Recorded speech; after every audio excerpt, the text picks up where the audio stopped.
A little win here for Fulton. He was a big fan of these two. He took them to Manly. Now he's got them to the Tigers. Yep. Where are these two at? Oh, I think they're still off. I think it's toxic. From what I've heard, look, Scott Fulton is a very direct style of a character. If you have a conversation with Scott, you won't be left in any two minds about where you stand.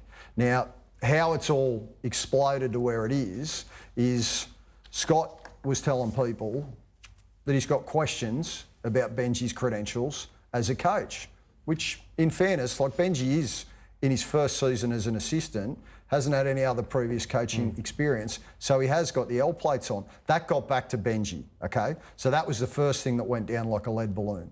Then Scott's godfather, Peter Peters, went on radio on the weekend and said that he thinks Matt DeSira, who's Benji's agent, Benji's also got a share in that management company. That was the atom bomb. That was the one that really led to it getting fairly toxic in at Concord. Look, I'm told that they have been texting and speaking over the course of the last couple of days. Benji obviously sent him a message when they signed the Finu brothers. But my question, Braith, is where's the CEO in all of this? Like, the bloke hasn't been cited off nobbies. It's left to Lee Hadjipantelis in the fedora indoors at night time. He's been cited. There's no doubt about that. Yeah, he's been everywhere, Lee, right? And credit to him, at least he fronts up and he asks the hard questions. I don't know about the hat indoors at night time. I don't know if you need that. But anyway, that's Lee's style. We'll leave that to one side. But where's Justin Pascoe? Hasn't been cited off nobbies, right? While Concord's completely burning, okay? The club's an inferno. Everyone's taking shots at him. There are serious major issues going on in terms of internal conflict amongst employees. And this bloke hasn't even got the two of them in a room together. Yeah. He's just let it slide. How do you not, Gordy, how do you not get them together? No, but as a coach, how can you work with a recruitment guy that's going around bagging you? Well, the trust is gone. And the Tigers officials are aware of those comments as well. Of course they are. Everyone's aware. They know. They know that what's been said and who said it and what's transpired. I'm with you, Gordy. So then his recruitment, he's going to go out there and he's got to get kids to want to come and sign for this club, but yet he's begging how can you the guy that's going to teach them. How can you sell the message of hope and optimism and come and play for this coach when deep down you don't believe that he's actually a good coach? It's up to the Paddle Pop Line CEO, right, who went and signed Scott Fulton in the first place. They can be nice. Right, he might be a rainbow. Right, it's up to the CEO who went and signed Scott without having consulted Tim Sheens, Benji, Robbie, any of the coaching staff, and brought Scott into Concord, right? It's up to him to fix it. Where is he? He's nowhere. He's invisible. He's under the desk in the fetal position, hoping it all just blows over. There's just lack of direction. You know? I mean, you need someone, and you need someone to come out and take ownership of what's happening. He hasn't been spotted. It's just not happening. And even the chairman, and he sort of was talking about the board, but he's the boss. Yeah, I thought Lee, credit to Lee for fronting up, right? Yeah. But he gave us a shimmy, shimmy, whoosh. Yeah. He didn't. I know nothing to see. It's still a storm in a teacup. It'll all be okay. Pascoe hasn't been spotted since Tales of Tiger Town. That was the last time I'd spotted him. But no, he was in the tracksuit. Remember, he was in the tracksuit. All right. What about this positioning for an assistant coach? Holbrook seems to be the one. Is that a push from Fulton?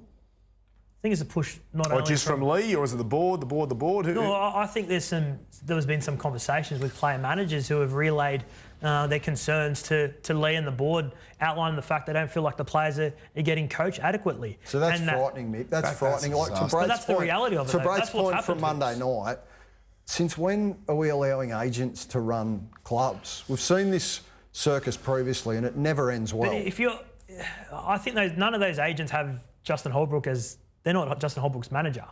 So they've got genuine concerns around the way the players are being coached. And I don't think agents should run games. I'd get rid of the players. So would I. Again? Yeah. I'd get rid of the players. If your players are nice on the coach anyway. I would out them if I'm Benji, and no one's going to touch them because the coach is the boss. Listen, I've never walked off the field with a game plan and gone, that's amazing. It's about your own attitude. They got beaten by 70. He didn't miss the tackles. He's a rookie coach. The message is simple, go out there and work hard. And there's something that the Tigers aren't packing themselves. So if they want to sit there and blame the coach now, it's because it's a shit fight and no one's standing up and putting their hand up and taking control of the club. That's all it is.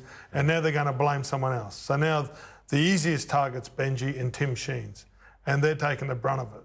I don't disagree with you there at all.